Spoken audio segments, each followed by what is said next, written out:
Candace with STG Rentals. I have a new 1-bedroom, 2-bath in downtown St. George. Great location, adorable. Let's go inside and look. Here we have the living room. It's open and spacious, and then you've got your dining room area right over here. Here we have the kitchen area. You've got your oven and dishwasher. There is no microwave, but you do have your refrigerator. It does include the washer and dryer. Let's take a look at over here. You've got your washer and dryer already set up, and then you've got your second bathroom for guests to use. It's a shower and tub. Here's the master. You do have to put in your own lighting as far as plugging in.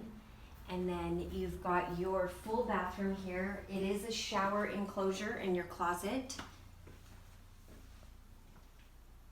Out on your back patio, you have, it's this luscious green. It's so beautiful. And just down here, we've got the pool.